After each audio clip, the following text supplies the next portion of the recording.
Hello friends, welcome back in KM career points. दोस्तों, previous class के अंदर अपन ने देखा था कोल्ड चेन सिस्टम के बारे में डिस्कस किया था। आज की क्लास अपनी रहेगी हेल्थ प्लानिंग इन इंडिया, जिसके अंदर वेरियस टाइप की जितनी भी कमेटी होगी उन सभी कमेटी के बारे में डिस्कस करेंगे। तो फ्रेंड्स, आज की क्लास स्टार्ट करने से पहले क्लास को एक बार लाइक कर देना, शेयर कर देना एंड सब्सक्राइब कर देना, ताकि हर आने वाले नोटिफिकेशन आप तक पहुँच जाए। तो दोस्तों, इस क्लास को अपन कंटिन्यू करते हैं। इस क्लास के अंदर भी बहुत सारे क्वेश्चन CHO पर्पस से पूछे जाते हैं और आने वाले अपकमिंग नॉर्सेट एग्जाम के लिए भी ये क्लास बेस्ट रहेगी। तो दोस्तों, मिलते हैं अपन इस टॉपिक के साथ में। बोर कमेटी, सबसे पहले अपन पढ़ते हैं, बोर कमेटी के बारे में डिस्कस करते हैं। बोर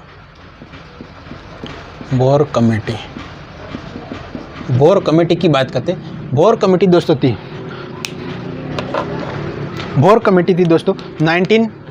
1946 के अंदर आई थी। ये बात आपको याद रखना, ये सन मोस्ट इंपॉर्टेंट है। बोर कमेटी कब? 1946 में। बोर कमेटी किसने दी थी? जोसेफ बोर ने दी थी। किसने दी थी? बोर कमेटी जोसेफ बोर ने दी थी। तो ये बात भी आपको ध्यान में रखनी है कि बोर कमेटी किसने दी थी। Bore committee given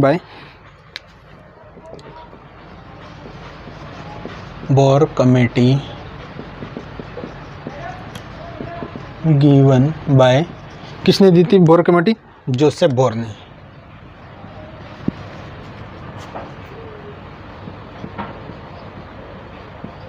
Joseph bore ने दी थी। तो ये लाइन भी आपको मोस्ट इंपॉर्टेंट है कि बोर कमेटी किसने दी थी? जोसेफ बोर ने दी थी। क्लियर है। नेक्स्ट अपन देखते हैं कि बोर कमेटी को, इसका दूसरा नाम होता है health survey and development committee. Health survey and development committee. Bhore committee का दूसरा नाम क्या है? It is also known as,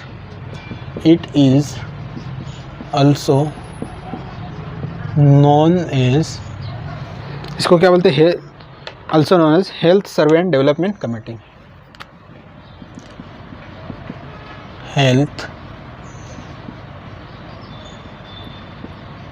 health survey and development committee, ये नाम भी बहुत बार पूछा गया, डेवलपमेंट कमेटी।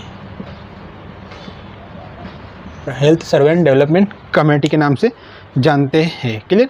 बोर कमेटी ने रिकमेंडेशन किया था दोस्तों कि क्या क्या चीज़ें रिकमेंडेशन की थी। तो बोर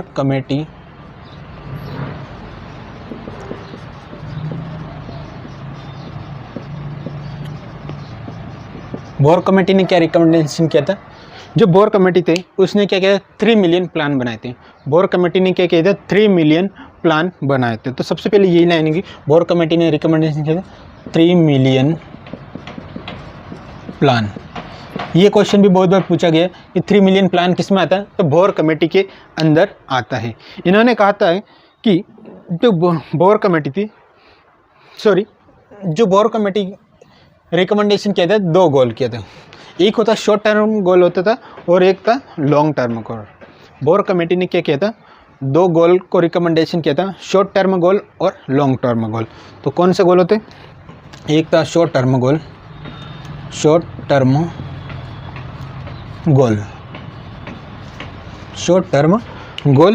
दूसरा था लॉन्ग टर्म गोल। 2 गोल उन्होंने रिकमेंडेशन किए थे, शॉर्ट टर्म और लॉन्ग टर्म। शॉर्ट टर्म के अंदर देखे तो उन्होंने कहा था कि एक PSC होती है वो कवर करेगी 40,000 पॉपुलेशन को। क्या बोला था बोर साहब ने? कि एक PSC होती है वो 40,000 पॉपुलेशन को कवर करती है। तो यहाँ पे शॉर्ट टर्म गोल में उन्होंने कहा था कि one PSC cover 40,000 population. 40,000 population एक PSC को कवर करेगी। और दूसरी बात बताई थी कि उसकी बेड कैपेसिटी होनी चाहिए वो 30 होनी चाहिए। बेड कैपेसिटी कितनी थी? बेड कैपेसिटी की अगर उसकी बात करते हैं तो 30 बेड होने चाहिए। ये शॉर्ट टर्म गोल के अंदर बोर ने दिया था। क्लियर है, समझ में आया? शॉर्ट टर्म के अंदर क्या बताया था उन्होंने? एक PSC 40,000 पॉपुलेशन को कवर करेगी। दूसरी बात बताई, बेड कैपेसिटी होती है वो 30 बेड होने चाहिए। नेक्स्ट अपन देखते हैं लॉन्ग टर्म में उन्होंने क्या बताया था। लॉन्ग टर्म की बात करें तो उन्होंने कहा था कि इसके अंदर 3 मिलियन प्लान बनाए थे। क्या बनाए? 3 मिलियन प्लान। क्वेश्चन पूछा गया ये बहुत बार कि 3 मिलियन प्लान किस में आता है? तो बोर कमेटी के अंदर आता है। समझ में आया? नेक्स्ट उन्होंने कहा था 1 PSC पे 75 बेड होने चाहिए। 1 PSC पे 75 बेड होने चाहिए। एक पीएससी पे कितने बेड होने चाहिए लॉन्ग टर्म की बात करें तो 75, शॉर्ट टर्म की बात करें तो 30 बेड उन्होंने बताए थे। नेक्स्ट देखते डिस्ट्रिक्ट हॉस्पिटल की बात करते हैं दोस्तों। डिस्ट्रिक्ट हॉस्पिटल में 750 बेड होने चाहिए, इन्होंने भोर साहब ने कहा था। कितना होना था? डिस्ट्रिक्ट हॉस्पिटल की बात करते हैं, डिस्ट्रिक्ट हॉस्पिटल की बात करें तो कितना होना चाहिए? डिस्ट्रिक्ट हॉस्पिटल या आप उसको रीजनल हॉस्पिटल के नाम से भी जानते हैं, रीजनल हॉस्पिटल कितना बताए थे? 750 बेड होने चाहिए। डिस्ट्रिक्ट लेवल पे कितने बेड होने चाहिए? 750 बेड होने चाहिए। नेक्स्ट उन्होंने कहा था कि सॉरी, डिस्ट्रिक्ट लेवल को अपन के रीजनल नहीं सेकेंडरी के नाम से जानते हैं, और रीजनल लेवल की बात करें स्टेट लेवल या मेडिकल लेवल पे जाए। रीजनल लेवल की उन्होंने बात करी थी। रीजनल लेवल की अगर बात करते हैं तो उन्होंने कहा था कि रीजनल लेवल पे 2300 बेड होने चाहिए, 2300 बेड। क्लियर, समझ में आया? यस। तो यहाँ ने बात करते हैं बोर कमेटी ने क्या किया था? 2 गोल बनाए थे, शॉर्ट टर्म है लॉन्ग टर्म। शॉर्ट टर्म में उन्होंने कहा था कि एक पीएससी पे कितने बेड, एक पीएससी 40,000 पॉपुलेशन पे होनी चाहिए। दूसरी कहा उनकी कैपेसिटी, बेड कैपेसिटी अगर देखें तो 30 बेड होने चाहिए एक पीएससी पे। Next short term, long term में उन्होंने कहा 3 मिलियन प्लान बताया। 1 पीएससी 75 बेड होने चाहिए। डिस्ट्रिक्ट हॉस्पिटल पे 750 बेड होने चाहिए। डिस्ट्रिक्ट हॉस्पिटल को सेकेंडरी हॉस्पिटल भी कहते। और लास्ट था रीजनल लेवल पे अगर देखे तो 2300 बेड होने चाहिए। समझ में आया दोनों गोल के बारे में? यस। इसका पर्पस था कि to evaluate health condition in India. Bhore committee का पर्पस क्या था? पर्पस की अगर बात करते हैं दोस्तों कि बोर कमेटी का पर्पस की, तो evaluate health condition, health condition को इवैल्यूएट करना। क्या करना?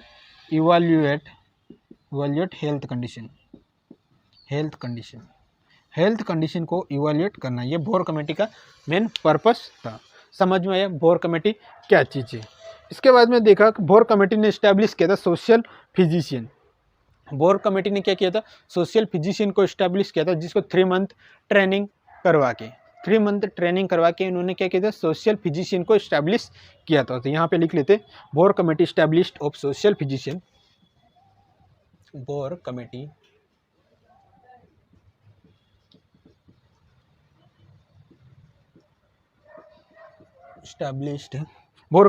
established of social physician। Social physician को उन्होंने क्या किया था? इस्टेब्लिश्ड किया था। ट्रेनिंग फॉर कम्युनिटी सेंटर का 3 मंथ ट्रेनिंग इन्होंने क्या किया था? जो सोशल फिजिशियन थे उसको क्या किया? 3 मंथ को ट्रेनिंग किया था। 3 month training in community centre.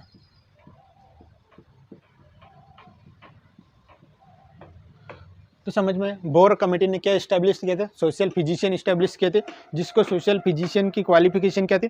3 month training करवाई गई थी इन सोसाइटी के अंदर, इन कम्युनिटी सेंटर के अंदर। क्लियर है? बोर कमेटी समझ में आया? तो मोस्ट इंपॉर्टेंट क्वेश्चन यहाँ से बनते हैं बोर कमेटी में। नेक्स्ट अपन दोस्तों पढ़ते हैं मुदालियर कमेटी। सेकेंड कमेटी थी अपनी मुदालियर कमेटी। तो इसके बारे में देखते हैं, एक बार इसका स्क्रीनशॉट ले लेना, रब कर लेते हैं इसको। नेक्स्ट हेडिंग लिखना मुदालियर कमेटी।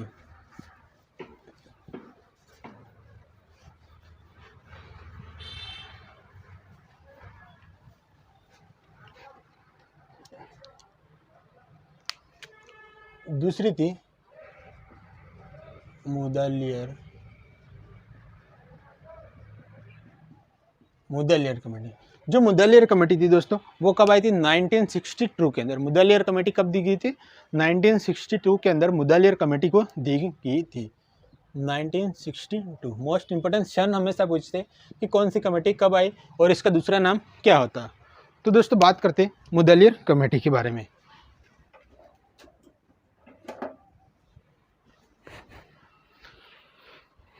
जो मुदालियर कमेटी थी 1962 के अंदर आई गई थी, इसका दूसरा नाम देते हैं health survey and planning committee के नाम से भी जानते हैं। मुदालियर कमेटी को क्या बोलते हैं? Health survey and planning committee. तो ये नाम भी आपको याद में रखना है।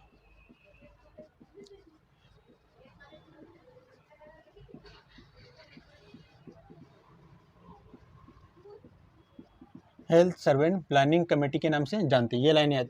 कन्फ्यूज नहीं ना, health survey and development committee Bhore committee को कहते हैं, health survey and planning committee Mudaliar committee को कहते हैं। मुदालियर कमेटी कब आई थी? 1962 2 के अंदर आए थे। क्लियर है, समझ में आया? यस। इसके अंदर मुदलियार कमेटी में क्या किया गया? इस कमेटी के अंदर this committee form to evaluate the recommendation of Bhore committee. इन्होंने क्या किया था? बोर कमेटी ने जो रिकमेंडेशन किया था उसको इवेल्युएट करके उन्होंने मुदलियार साहब ने क्या किया? अपने खुद के रिकमेंडेशन दिए गए, जिसके अंदर बात करते उन्होंने क्या रिकमेंडेशन दिए गए। रिकमेंडेशन की बात करते कि मुदलियार कमेटी का क्या क्या रिकमेंडेशन थे। तो उन्होंने कहा था एक पीएससी 40,000 पॉपुलेशन पे कवर होगी। सेम कहा उन्होंने बोर कमेटी की तरह कि एक पीएससी होगी वो 40,000 पॉपुलेशन पे कवर होगी, 40,000 पॉपुलेशन कवर करेगी। Clear?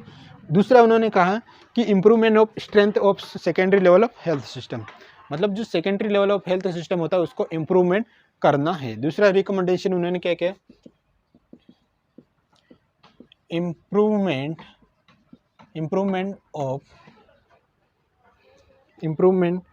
Of secondary level health system.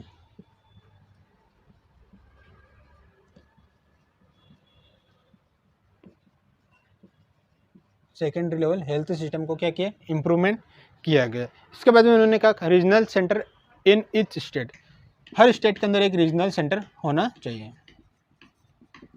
Regional centre in each state, her state के अंदर एक रीजनल सेंटर होना चाहिए।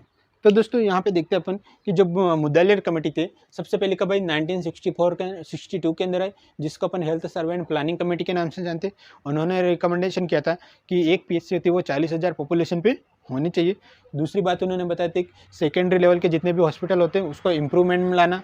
नेक्स्ट इन्होंने बात कही थी रीजनल सेंटर में इन ईच स्टेट, हर राज्य के अंदर एक रीजनल हॉस्पिटल होना चाहिए।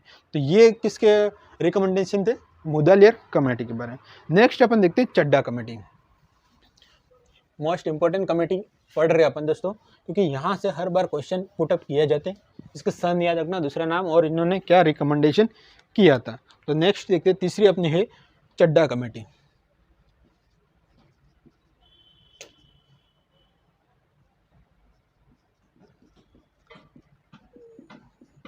चड्डा कमेटी, जो चड्डा कमेटी थी कब आई? 1963 के अंदर चड्डा कमेटी आई। अब चड्डा कमेटी ने क्या रिकमेंडेशन किया? कब आई? 1963। ये सन भी आपको मोस्ट इंपॉर्टेंट याद में रखना। 1963 के अंदर क्या हुआ? चड्डा कमेटी आई। इसका दूसरा नाम बोलते हैं, it is also known as necessary arrangement for national malaria eradication of program. Necessary arrangement for national malaria eradication program के नाम से इसको जानते हैं चड्डा कमेटी के अंदर। तो बात करते हैं, यहाँ पे लिख लेते हैं कि इसका दूसरा नाम क्या है। It is also known as, इसका ऑल्सो नोन एज क्या नाम है इसका? Necessary arrangement for national malaria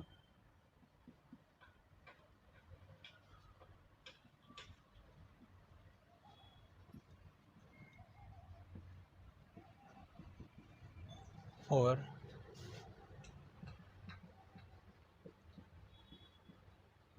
necessary arrangement for national malaria eradication of program,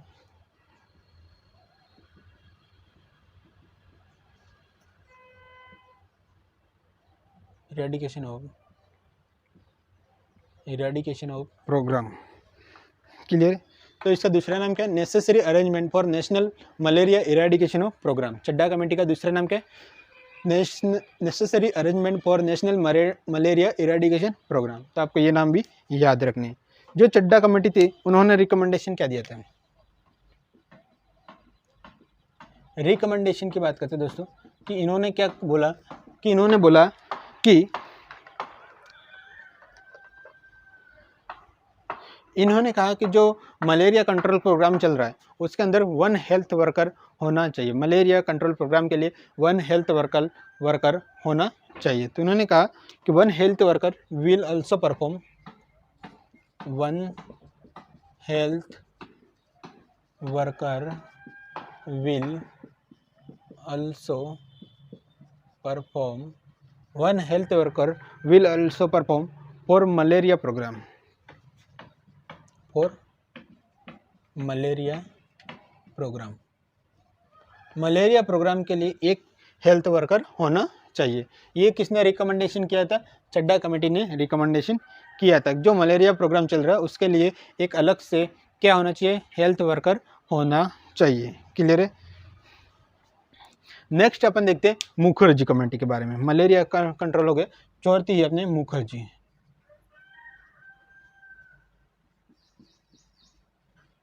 Mukherjee committee के बारे में डिस्कस करते हैं। मुखर्जी कमेटी में क्या था? सबसे पहले ये आई कब? मुखर्जी कमेटी कब आई? 1965 के अंदर, 1965 के अंदर मुखर्जी कमेटी आई। कब आई? 1965 के अंदर मुखर्जी कमेटी आई। तो ये बात भी आपको याद ना, 1965 के अंदर क्या हुआ? मुखर्जी कमेटी आई। इन्होंने क्या रिकमेंडेशन दिया? रिकमेंडेशन की बात करते हैं। मुखर्जी कमेटी ने क्या रिकमेंडेशन दिया दोस्तों?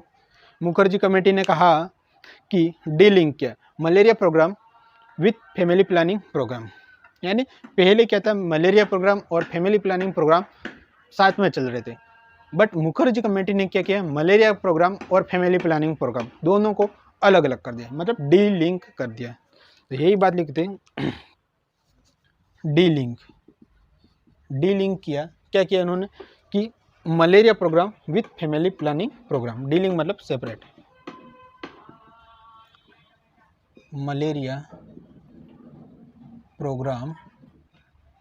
प्रोग्राम विथ फैमिली प्लानिंग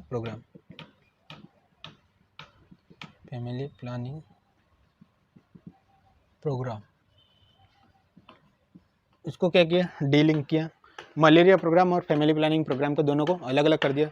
दूसरे उन्होंने रिकमेंडेशन किया दोस्तों कि separate staff for malaria program, malaria program के लिए सेपरेट स्टाफ कर दिया, separate staff for malaria programme.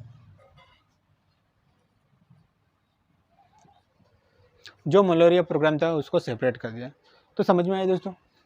Mukherjee committee 1965 के अंदर आई।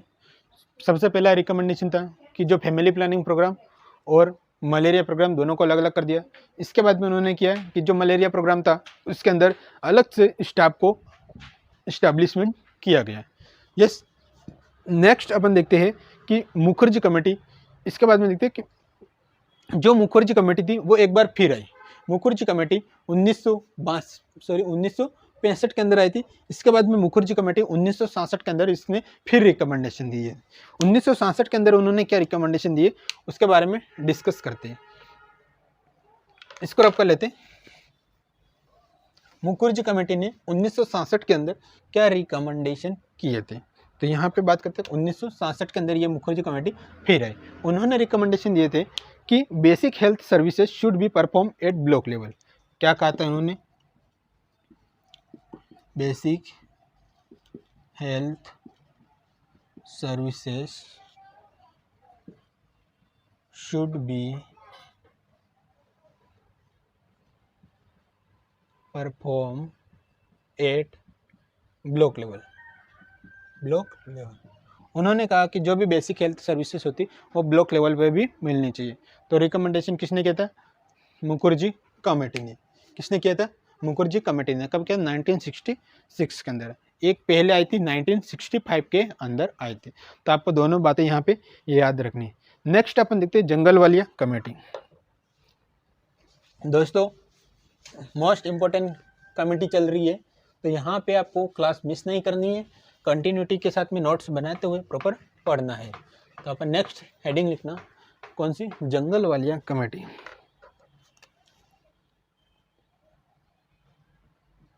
जंगलवालिया कमेटी।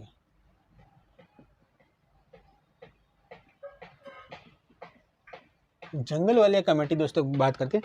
जंगलवालिया कमेटी कब आई थी? 1967 के अंदर। कब आई थी? 1967 के अंदर आई थी। सन आपको याद रखना है, यही बात होती है मेन। इसको जंगलवालिया कमेटी का दूसरा नाम होता है दोस्तों committee on integration of basic health services. Committee on integration of basic health services. Integration of basic health services, basic health services, ये नाम आपको याद है। Committee on integration of basic health services किसको बोलते हैं? जंगलवालिया कमेटी को बोलते हैं। ये कब आई थी? ये 1967 के अंदर जंगलवालिया कमेटी आई थी। इन्होंने रिकमेंडेशन क्या किया था? यहाँ पे इनकी रिकमेंडेशन की बात करते हैं कि रिकमेंडेशन क्या कहते हैं। रिकमेंडेशन की बात करते हैं दोस्तों, तो इन्होंने कहा था कि यूनिफाइड कैडर बनाए थे। क्या बनाए थे? सबसे पहला यूनिफाइड कैडर। कैडर समझते हो? जैसे कि अभी नर्सिंग का कैडर चल रहा है। कैडर मतलब एक टाइम ड्यूरेशन जो एनएचएम के अंदर ही आता है, तो इसको कैडर अलग से सेपरेट कमेटी बनाना, तो उसको ही बोलते हैं कैडर। तो इन्होंने क्या कहते हैं? यूनिफाइड कैडर बनाते हैं। Prevent private practice, prevent private practice. जितने भी लोग गवर्नमेंट हॉस्पिटल के अंदर है, बट वो डॉक्टर्स क्या करते हैं? अपने गवर्नमेंट हॉस्पिटल के अलावा घर पे भी क्या करते? प्राइवेट प्रैक्टिस करते। तो उन प्राइवेट प्रैक्टिस को रोका गया था। सबसे पहले किसने ये रोका गया था? तो जंगलवालिया कमेटी के अंदर 1967 के अंदर बनी थी। तब यहाँ पे क्या गया? प्राइवेट प्रैक्टिस को प्रिवेंट किया गया था। तो आपको ये बात भी यहाँ पे याद रखनी। नेक्स्ट अपन देखते हैं कि equal work equal pay. Equal work equal pay क्या होना चाहिए? इक्वल वर्क इक्वल पे मतलब समान काम करो, समान वेतन पाओ। जितना काम जितना आपको पैसा मिलेगा। ऑल टाइम काम कर रहे हैं तो ऑल टाइम के अलग से आपको पैसा मिलेगा। ये किसने रिकमेंडेशन किया था? जंगलवालिया कमेटी के अंदर। नेक्स्ट भाई साहब उन्होंने कहा था कि कॉमन सीनियरिटी, कॉमन सीनियरिटी यानी कोई भी बॉस वॉस नहीं होगा, सभी स्टाफ सीनियर होंगे। ऐसा नहीं कि तू सुपीरियर है, मैं इन्फीरियर हूँ, इन्फीरियर ऐसे करते रहो, बॉस सीनियर, ऐसा नहीं। समान स्टाफ, सभी का स्टाफ क्या करना है? सीनियरिटी कॉमन मेंटेन करके रखनी है। नेक्स्ट इन्होंने कहा एक्स्ट्रा वर्क एक्स्ट्रा पे। एक्स्ट्रा वर्क एक्स्ट्रा पे, एक्स्ट्रा काम करो तो एक्स्ट्रा आपको पेमेंट मिलेगा। ये भी जंगलवालिया कमेटी बहुत शानदार यहाँ पे इन्होंने रिकमेंडेशन किया था जंगलवालिया भाई साहब ने, कि इन्होंने कहा था कि यूनिफाइड कैडर, सबके कैडर अलग अलग बना दिए, प्राइवेट प्रैक्टिस को प्रिवेंट किया था, equal work equal pay and common seniority होनी चाहिए, और एक्स्ट्रा वर्क एक्स्ट्रा पे। तो ये मेरे को मोस्ट इम्पोर्टेंट लगा कि जंगलवालिया कमेटी ने बहुत अच्छे से रिकमेंडेशन दिए थे।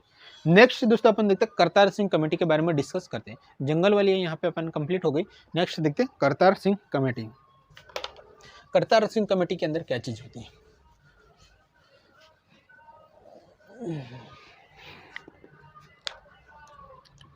Kartar Singh committee, Kartar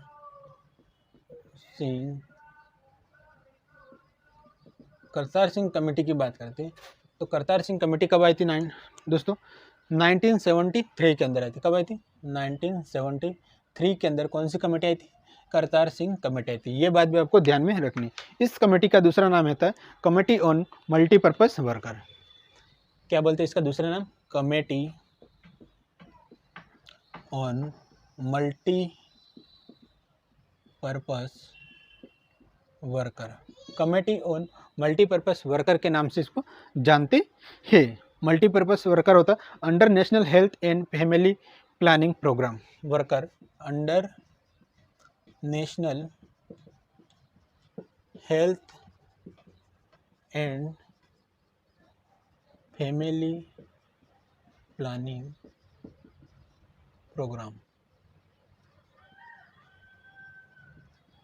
clear?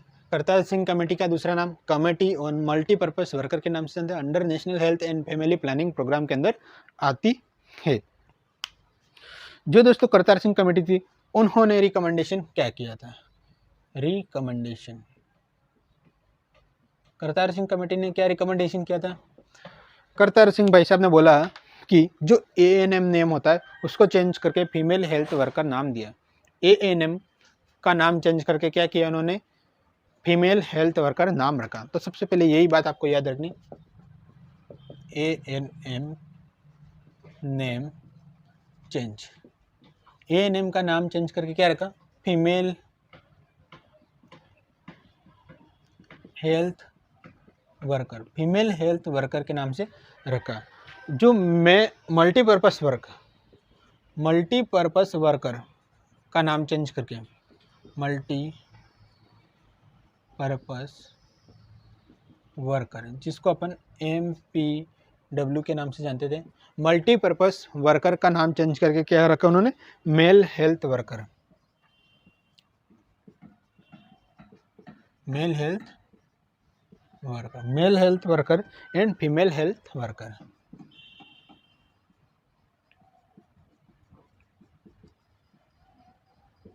Female health worker clear है। ANM का नाम चेंज किया, क्या रखा, फीमेल हेल्थ वर्कर नाम रखा। इसके बाद में जो मल्टीपर्पस वर्कर थे उनका नाम चेंज करके male health worker and female health worker रखा। इसके बाद में उन्होंने कहा कि एक PSC 50,000 पॉपुलेशन को कवर करेगी, बहुत बड़ी बात कर दी।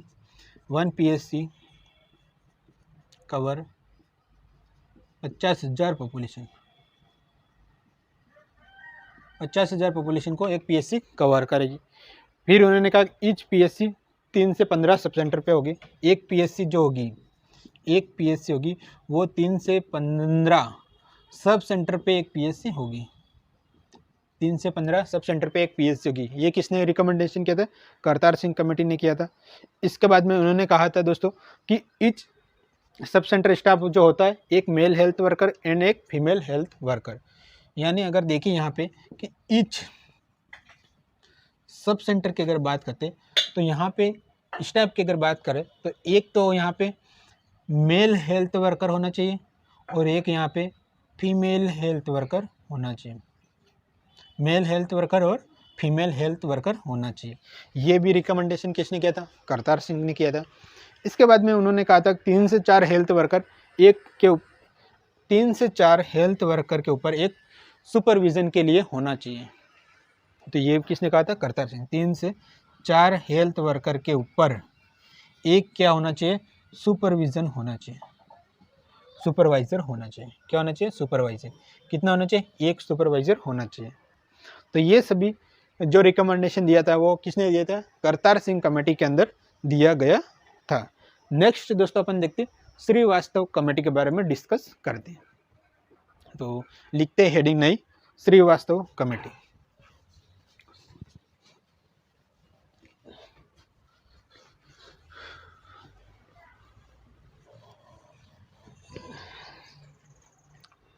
हेडिंग लिखना श्रीवास्तव कमेटी।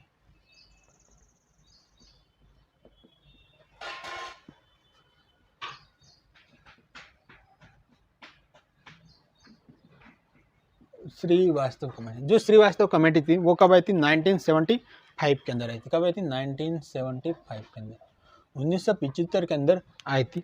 जिसका अपन दूसरा नाम होता है इसका support of medical and health education committee.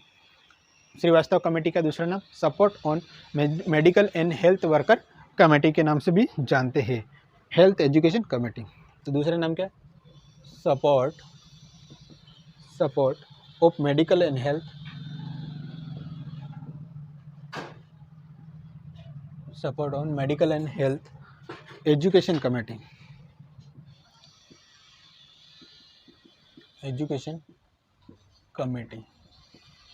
Clear है। तो ये नाम भी आपको याद रखना, श्रीवास्तव कमेटी का दूसरा नाम support of medical and education health committee के नाम से अपन जानते हैं। कब आई थी श्रीवास्तव कमेटी, तो 1975 के अंदर थी। अब बात करते हैं इन्होंने क्या रिकमेंडेशन दिया था। रिकमेंडेशन की बात करते दोस्तों कि भाई श्रीवास्तव कमेटी ने क्या रिकमेंडेशन दिया था, तो उन्होंने कहा था दोस्तों कि रोम दिया था, रीओरिएंटेशन ऑफ मेडिकल एजुकेशन। एक वर्ड दिया था उन्होंने, ROMA,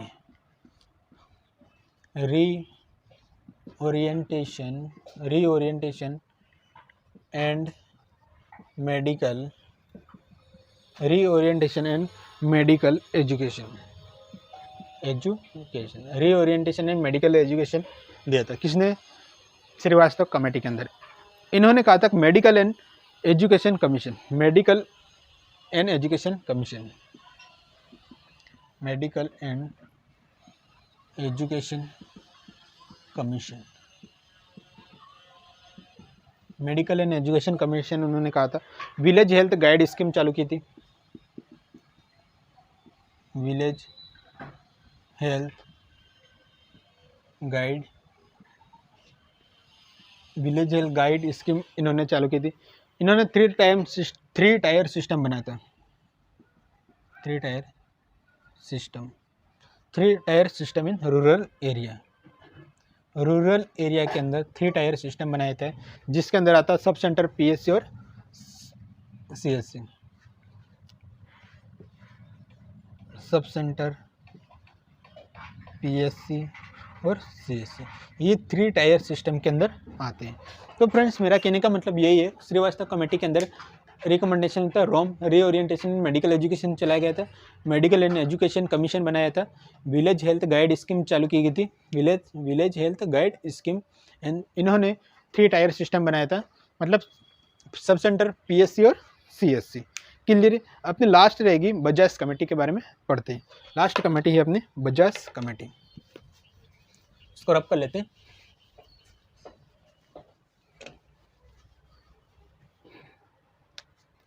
हेडिंग लिखना,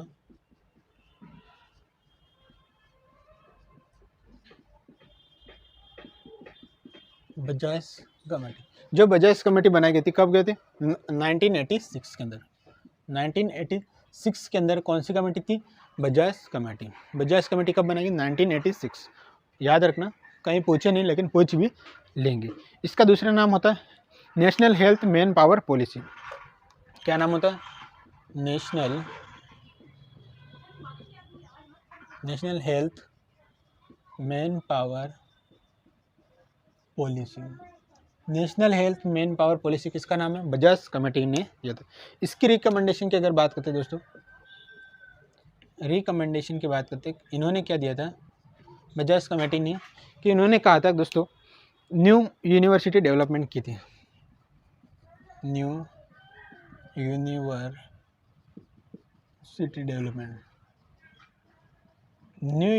डेवलपमेंट की गई थी। किसने? बजाज कमेटी के अंदर क्या हुआ था? न्यू यूनिवर्सिटी का डेवलपमेंट हुआ था। तो दोस्तों यहाँ पे अपन ने वेरियस टाइप की कमेटी के बारे में डिस्कस किया था। फ्रेंड्स इस क्लास के अंदर आपको मोस्ट इंपॉर्टेंट याद रखना कि कौन सी कमेटी कब आई थी, किसने दी थी और इसके रिकमेंडेशन क्या थे, क्योंकि यहाँ से कहीं ना कहीं सवाल बनने की कोशिश होती है दोस्तों। कमेटी के बारे में प्रीवियस क्लास के अंदर भी आप ओल्ड पेपर अगर देखो तो बहुत बार क्वेश्चन पूछा गया। तो यहाँ पे आपको इस क्लास से आपको एक भी क्वेश्चन आउट ऑफ सिलेबस नहीं मिलेगा कमेटी के बारे में। तो दोस्तों यहाँ पे अपना health planning in India topic यहाँ पे अपना कंप्लीट होता है। नेक्स्ट फिर अपन मिलते हैं शानदार जानदार नई क्लास के साथ में। तब तक के लिए धन्यवाद। जय हिंद, जय भारत।